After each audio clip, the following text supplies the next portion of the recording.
Hey everyone, Christina Fugazi, council member for District 5, bringing you my council members digest for our city council meeting on Tuesday, June 22nd, 2021 at 5:30 p.m. So we have 9 items on consent, 2 new business, and 2 items under public hearing. Starting off under the consent agenda, we have item 12.1, which is a purchasing cooperative agreement for furniture. We have 12.2, which is a city council minutes. Item 12.3, for those of you boat lovers out there, it has to do with Buckley Cove and the fact that we are entering into a lease agreement with Pacific Boat Services for a 25-year lease, and it's for Ladd's Marina. You guys know it, it's Ladd's Marina. Now, during this RFP, request for proposals process, I had a lot of people interested in this, and we only received two actual submissions, because usually it comes with a pretty large cost in terms of investing into the property. So the company that we are being recommended to approve is known as Pacific Boat Service. Item 12.4 is a grant and sale of a utility easement to PG&E at 3805 Pock Lane. 12.5 is a dispatch service agreement with the City of Lodi, Manteca, South San Joaquin County Fire Authority, and Lathrop Manteca Fire District. And this is regarding emergency dispatch services. So we've created a system and an operation that other cities can take advantage of, and it will be effective July 1st, 2021. Item 12.6 has to do with upgrading our cardiac monitors and defibrillators. We need to upgrade them. They have new technology. Our other ones are relatively old, and these new ones that we'll be purchasing will be good until 2032 at a cost of just under $120,000. Moving on to 12.7. This is a solution, an agreement with Nico Industries.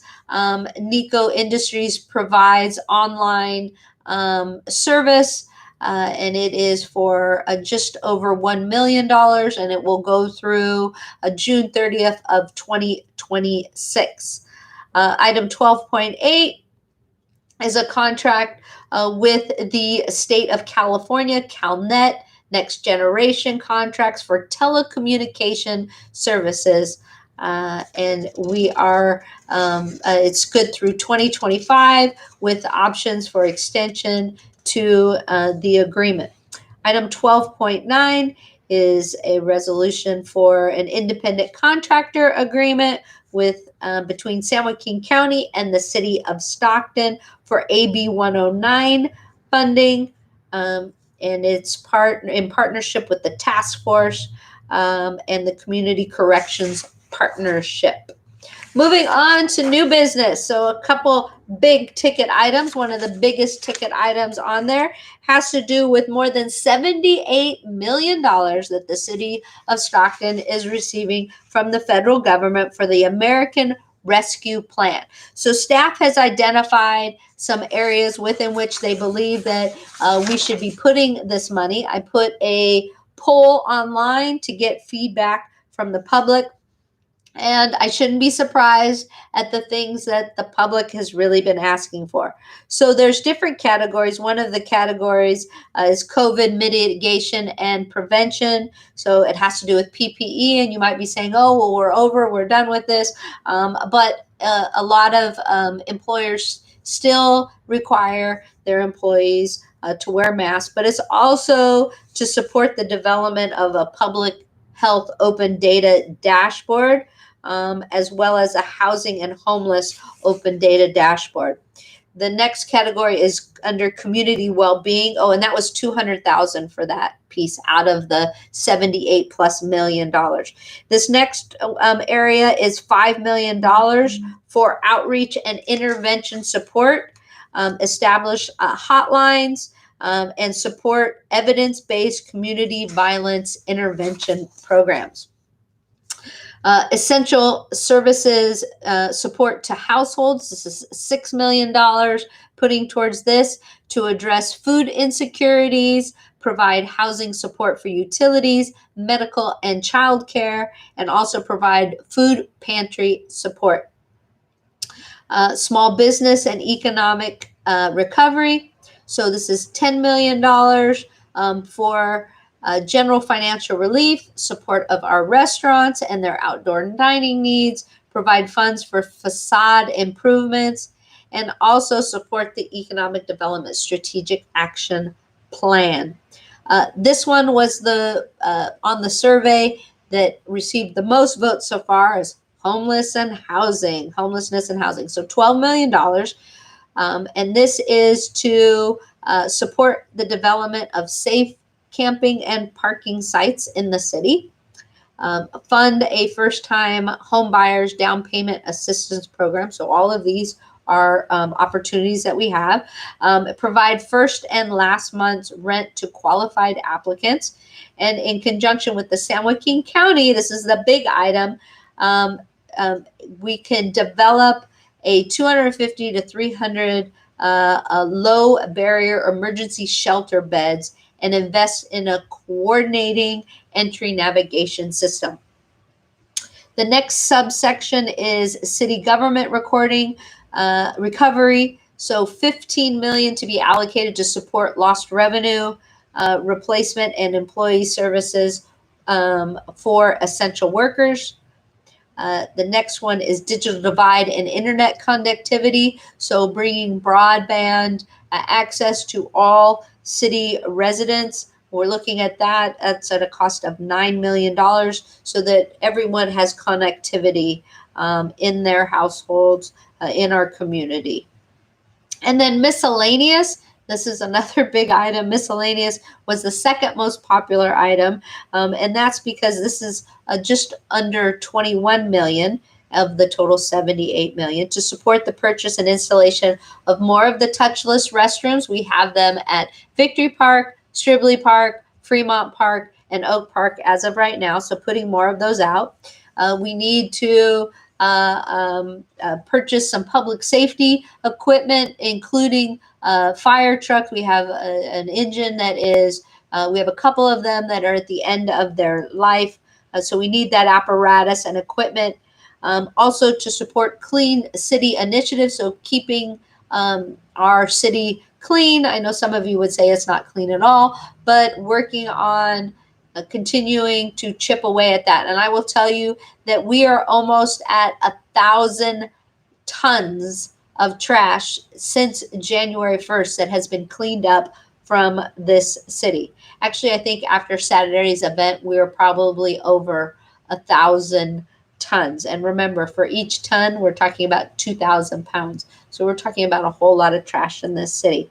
Also, upgrades to the animal shelter and HVAC and filtration upgrades at the new waterfront towers. So some of the areas that people were concerned about with me were saying that, what about our trees? What about our roads? Well, our roads are funded through SB1. We are doing our roads. We're fixing them. We can't fix all of our roads on the same day, though, because where would everybody drive? So know that roads are definitely a priority for our Public Works Department, and they are being worked on. But slowly but surely, we're getting through the backlog. Youth was another thing that if people wanted more for youth, and I agree with that wholeheartedly, and looking for ways to have opportunities for our youth. And then low-income housing, I'm going to talk about that in a next item, as well as mental services. Now, remember, the city of Stockton, we don't provide mental health services, but we are partnering with the county in providing some of those wraparound services that are so important for our community. Okay, moving on to item, and if you have any comments on that, please send a message to your council member. Item 15.2 is the 2021 Affordable Housing Loan Program allocation. So the money that we're receiving that we pass on to developers in the city of Stockton to build affordable housing. And we have just under $8.4 million to pass on to developers. And I can tell you some of the projects. Hunter House, which is a 120 unit apartment complex, 75 unit Grandview Village apartment. We have a 30 unit shared permanent housing project, 31 unit Liberty Square apartment project, 37 unit Sonora Square apartment project, 74 unit Sierra Vista Phase 3 project. So there's all of these. Oh, and 105 unit Fontana Towers project. So there are 10 different projects listed in the staff report with the amount of money and the number of units of affordable housing. And I will tell you, one of the projects, I spoke to the developer there, and I was informed that the rents, if you meet the qualification, the rents for a one bedroom are going to be about $300 a month, which obviously is very affordable. And these are for people in Stockton. We're not talking about people coming from other places and coming here, but for those here in Stockton. Moving on to public hearings. The first one we have is 16.1, extend abandoned vehicle abatement program.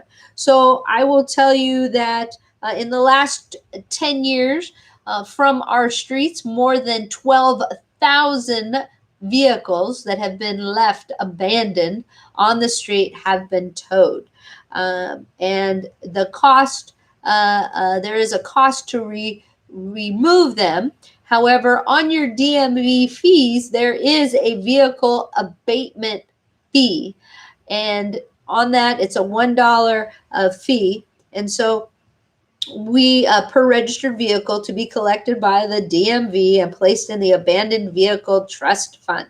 So we get reimbursed for our costs associated with removing those abandoned vehicles. So of course we need to extend that to get some of these cars that for whatever reason are, sitting on the side of the road with flat tires and cobwebs and trash collecting underneath them.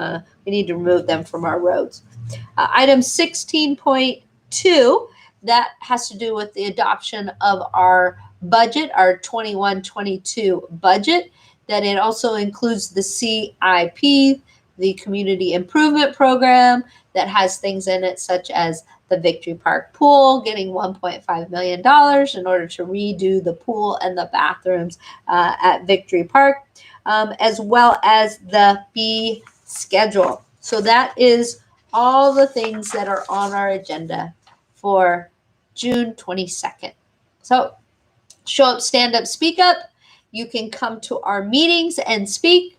It is open to you, to the public now. And so I hope that we're able to see you and that you're able to participate. And just know that we will still be wearing our masks because we are considered employees, and as such, we need to wear our masks. Okay, so everybody have a great rest of your day, and I hope to see you soon.